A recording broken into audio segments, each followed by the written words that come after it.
اعلان کیا کہ چلو تقدیر کو پورا کرو، تو جبریل بھی غمگین ہو کر کہنے لگے یا رسول اللہ پھر میرا بھی آج دنیا میں آخری دن ہے، آج کے بعد میں بھی کبھی اس دنیا میں لوٹ کے نہیں آؤں گا، یعنی وحی کے ساتھ۔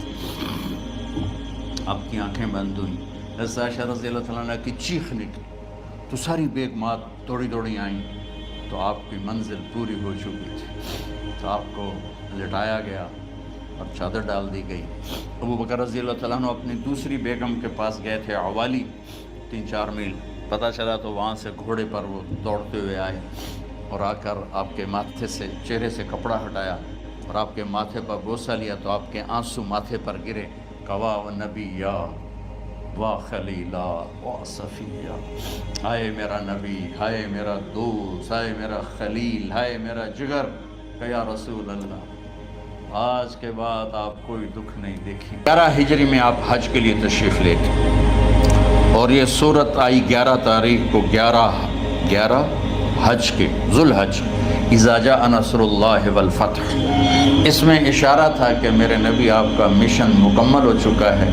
اب آپ ہمارے پاس آنے کی تیاری فرمائیں۔ تو یہ جب یہ زوال سے پہلے آپ اپنے خیمے میں لیٹے ہوئے تھے، یہ آخری صورت قرآن کی جو نازل ہوئی، تو آپ نکلے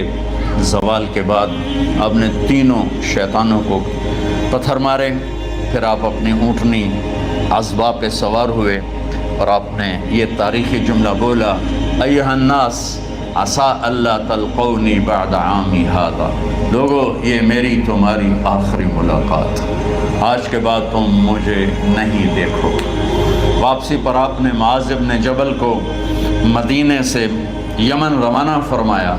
تو معاذ بن جبل سے ایسی محبت تھی کہ ان کو سی آف کرنے کے لیے 7 میل پیدل چلے، اب کسی کو روانہ کرنے کے لیے ساتھ نہیں چلتے تھے، مسجد سے روانہ کر دیتے تھے۔ معاذ بن جبل کو 7 میل ساتھ چلے، اور جب آخری پوائنٹ آیا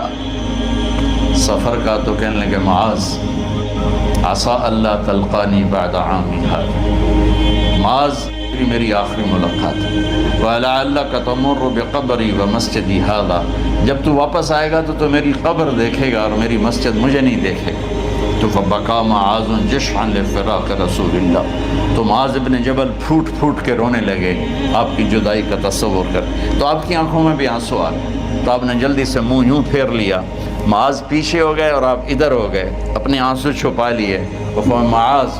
ان اول الناس بی المتقون من کانوا وحیث کانوا، معاذ اس جدائی کا غم نہ کر،